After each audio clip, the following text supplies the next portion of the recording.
Yang Berhormat Menteri dan juga Kementerian telah pun meneliti laporan Indeks Keselamatan Makanan Sedunia atau yang disebut sebagai Global Food Security Index 2016 yang baru dikeluarkan oleh Economist Intelligence Unit, di mana pada ketika ini mengikut laporan yang telah dikeluarkan, Malaysia berada pada kedudukan yang ke-35 di antara 113 negara.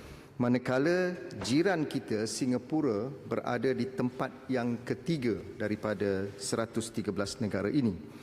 Laporan ini juga kita sedia maklum ianya merangkumi aspek kemampuan dan juga kebolehsediaan dan kualiti makanan.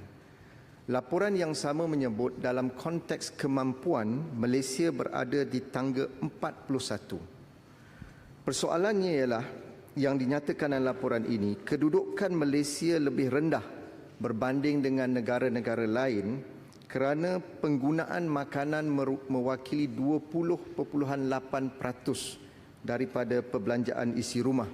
Dalam keadaan pendapatan isi rumah di negara kita ini masih lagi rendah dibanding dengan negara-negara yang lebih maju. Laporan ini juga menyatakan bahawa Malaysia merupakan negara yang bergantung terhadap makanan import yang agak tinggi. Jadi persoalan saya ialah apakah langkah-langkah yang lebih berkesan yang akan diambil oleh kementerian untuk memastikan kedudukan Malaysia dalam indeks keselamatan makanan sedunia ini dapat diperbaiki dan ianya dapat menjamin kemampuan dan kebolehsediaan negara kita menyediakan bekalan makanan yang terjamin untuk rakyat keseluruhan. Terima kasih. Ya, sila. Datuk Yang Ketua, terima kasih sekali lagi pada Yang Berhormat Gombak di atas soalan yang saya kira sangat baik dan dapat kita kongsi bersama. Terutama sekali kita berkongsi tentang laporan yang dikeluarkan oleh Economist Intelligence Report yang disebutkan tadi. Ranking kita sedar bahawa ranking kita nombor 35. Dan bila disebutkan macam mana Singapura berdapat nombor 3 dalam dunia. Tapi kalau soalan tadi kata antara sebab kita rendah kerana kita import. Kita tanya Singapura, dia import semua. Dia tak tanam padi, dia tak bela lembu, dia tidak ada ternakan di sana.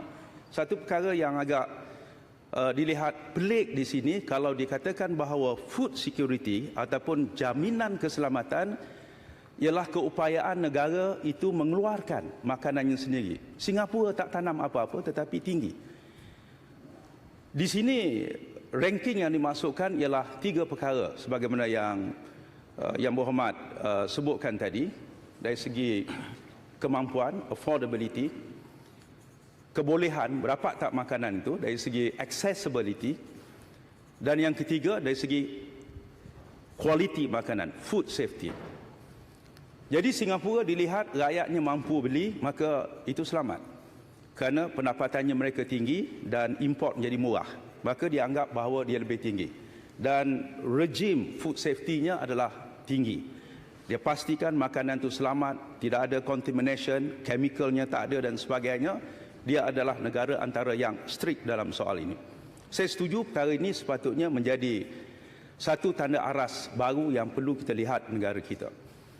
Tapi Datuk Yang Ketua, saya ingin kongsikan di sini bahawa kalau dibanding dengan negara-negara ASEAN yang lain, selalu orang menganggap food security ialah keupayaan untuk menghasilkan makanan sendiri. Negara dalam ASEAN ni, negara yang dianggap paling maju dari segi teknologi pertaniannya dan menghasilkan makanan sendiri yang banyak ialah Thailand. Thailand bukan sekadar berasnya cukup, tetapi pada tahun lepas lebihan dia sebanyak 11 juta metrik tan. Dia tak tahu mana nak pergi. Tetapi ranking food security-nya, ranking dari segi jaminan keselamatan jauh lebih rendah daripada Malaysia. Kita nombor 35, tak silap saya cuba cek balik. Thailand nombor 55 di bawah. Indonesia bawah lagi pada kita. Vietnam lebih rendah pada kita. Negara-negara lain yang dianggap maju dari segi pertanian rendah pada kita. Kerana ada faktor lain.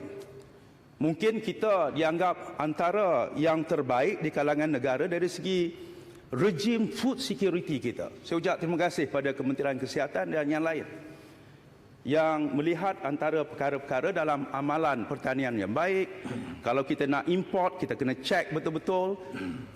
Jadi saya tahu bahawa Singapura tinggi, tetapi kita kena puji juga kalau banding dengan negara ASEAN yang lain. Orang kata Thailand lebih baik, tapi dari segi food security kita, jaminan food security daripada ranking dalam indeks yang disebutkan, Malaysia adalah antara negara yang terbaik. Ianya masih banyak ruang, kita akan perbaiki mana yang ada kelemahan di sini. Terima kasih. Ya.